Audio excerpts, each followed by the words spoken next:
Hey guys, in this video, I'm going to take my 20 years of experience running a 7-figure video production business, and I'm gonna share my top 10 things that you can do to grow your video business in 2024.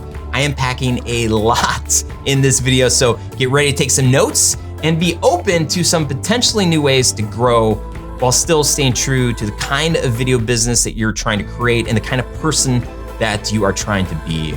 Ready or not, here we go. Number one is to make consistent time to work on your business. Okay, so one of the biggest things that I learned long ago, there's a difference between working on your business and working in your business. Working in your business is doing all the tasks, shooting, editing, answering emails, doing your books. Working on your business is actually planning and strategizing. You're working on your business. You're educating yourself in hopes of learning something that's going to make your business more efficient or that's gonna make your business more profitable. This is working on your business. The more you work on your business, the more options that you can create for yourself. Number two is to define your own why. We launched this corporate brand and it took me years to realize, man, we've been doing this for a long time and I'm actually not inspired by what we're doing right now. And why is that? And so I started going through this whole process. Your why is gonna change throughout the years. Your passion, the things that bring you excitement, parts of your business. What you need to be very clear on is today, why do you do this work? Why do you care about it? Start brainstorming, try to get to the heart and soul of what makes you come to life. You are the brand. I mean, even if you have a company name, you are the one that is probably outselling what you do. And if you can really articulate what you care about, why you care about this work, why you care about the results that you can get for your clients, if you can articulate that clearly, people are gonna receive that and understand versus okay, that's cool. And I don't wanna downplay that. But the more clear that you can articulate your why, the better people are gonna be able to pick up on it and say I can tell you're passionate about this thing, and that is exciting, that is contagious. Number three is to make a video of your why. So when you can make a video that starts here's who we are as a culture, this is the direction that we're going, this is what gets us excited. If you can excite other people, man, you're just gonna be so much closer to getting the sale. So it's somebody comes to your website, it's front and center, they can watch it, they can understand, they can hear the passion, they can understand the clarity, they get it. And for them, it's we're one step closer to engaging in a call or signing a contract with these guys. Number four is to pick a niche. This is gonna save you a lot of time. It's gonna save you a lot of energy, and it's gonna give you tons of focus when it comes to creating marketing. This is probably also the one area where half of you are already plugging your ears and you're like, I'm not picking a niche, I love doing all the things, I'm just glad and grateful I get to do video, and I commend you for that. I was there for so long, but as you're looking at the long play of your business, again, if you don't have ideal clients, if you're not getting the kinds of budgets that you want, I would say it probably points to the fact that you don't have a niche and you are not the expert for a particular industry or a particular niche. When I say pick a niche, I'm not saying you have to completely rebrand. I'm not saying you need to come up with a new name, a new logo, a new website. You don't need to do any of those things. But what I am saying is you should create a page on your website that talks to one industry, like law firms or commercial real estate, and you talk about the problems that you solve for those industries. My encouragement to you is to test it out. Test out a niche. Think of a niche that is profitable, one that you can get excited about, in an industry that you think is gonna be around for a while. I promise you, your business is not gonna break. It's gonna give you narrower focus for who you can market to and who you can connect with once you have a niche. Okay, we are almost halfway done. If this has been helpful at all, hit that like button or the subscribe button or just hit them both. And I would love a comment to just say dude, this is hitting home. This is really good. Super duper appreciate it. Let's move on to number five. Number five is to create a dream 100 list. Once you start niching and really focusing in on who you want to serve, it's gonna become a lot easier to start Googling the top 100 companies that do this kind of work and then get a list. And then you can literally start reaching out to those people. As you're niching down, you're picking an industry. Maybe you wanna make films for law firms or explainer videos for food service industry. Whatever that niche is, start to think through, okay, who are the 100 businesses that I would love to work for? As you're focusing on this niche, people in that industry are gonna reach out to you. And then you're also going to think of other people that aren't on that list that are connected to that industry that you can reach out to as well. So as you're doing this practice,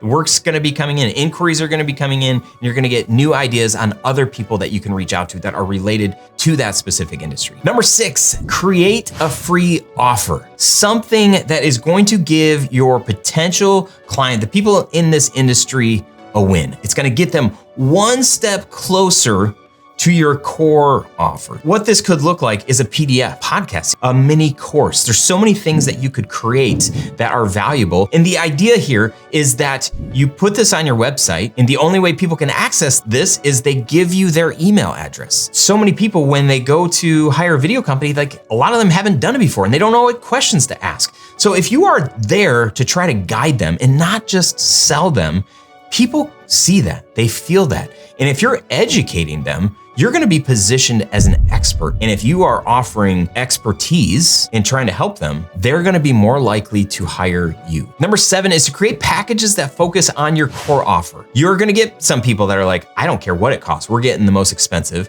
And then you're also inevitably gonna have the people who are like, we're looking for the most budget-friendly option. I bring this up because we made the mistake a long time ago of saying like, hey, we can get them in the door, we can have a conversation with them, maybe get them excited about this one, and then hopefully get them to book this. But we kept booking this one, and it was like we were banging our heads up against the table because we weren't giving ourselves a big enough crew and enough time for editing. So it was just, those projects were very, very frustrating. My recommendation here is to create 3 packages. Create a good, better, best option. Spend some time crafting together 3 different options at 3 different price points. And the other thing I would mention here, consulting is something to consider adding as a deliverable. For the past 8 years, I have been selling a workshop that we call our Video Blueprint Workshop. And essentially what it is, it's a 2-hour meeting with me and the stakeholders. And as I talk them through our process and how we work, what I'm gonna recommend, if you're gonna work with us, we're gonna do this workshop first, and I'm gonna take you through our process. And I'm gonna ask you a lot of questions about what you want, what you think you need, and then I'm gonna create a blueprint within the next couple of weeks that's gonna be a summary of what we talked about, plus my recommendations. And with that, I'm gonna also include 3 package options. And I also tell people, hey, if this doesn't go great, if you don't like the workshop, I'll refund your money. This allows me to have a money back guarantee. This method allows us to get paid for this consulting work, for all of this pre-production work. And 99% of the time, we've only had one client who actually hired another company after we delivered the blueprint, which was fine by me because at the end of the day, we're making like $500 an hour or more with this blueprint. This is something that you can offer. You can add this to your process. If you just go to studiosherpas.com/blueprint, this thing is free. Just give me your email address and I'll send you a blueprint that you can look at and be like, oh, this is what he's creating? Like, I could probably do this. You can totally do it. Number 9 is to create value. One of my favorite books is called The Go-Giver. It means that you approach the world with abundant mindset instead of a scarcity mindset. You're gonna step on whoever you need to get to the top. And that, I don't wanna live like that. And I don't want you to live like that either. I want you to approach people and opportunities with like, we might not be the best fit for each other, but like, let's try to get to know each other. Let's be as open, honest, vulnerable. Let's talk through problems and struggles in your business, what you need. And let me be honest and say whether or not I think we can help you. Showing up on social media, great place to add value. Getting on stages, guesting on podcasts, or speaking at events where you are educating people. You are creating value and opportunities for people to win. When you help people win, you're gonna win too. The last tip here, to document your processes. I was somehow smart enough in the early days to take notes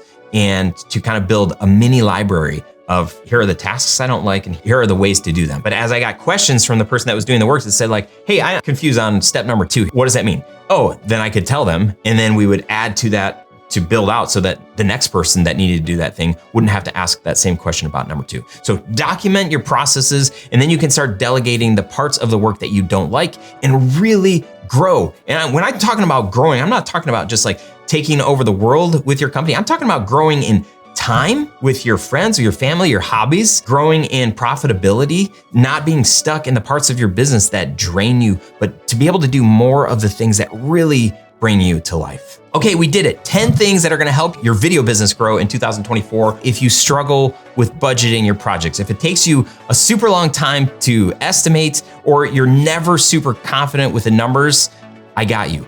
Watch this video and you'll learn more about our budgeting process. And I would love to hear what your biggest takeaway from this video is. Leave me a message down in the comments, and don't forget to like and subscribe if you enjoyed what you saw here. And don't forget to get access to my free video blueprints. I'm gonna link that down below. I appreciate you tons. Thank you so much for being here, and I'll see you next time.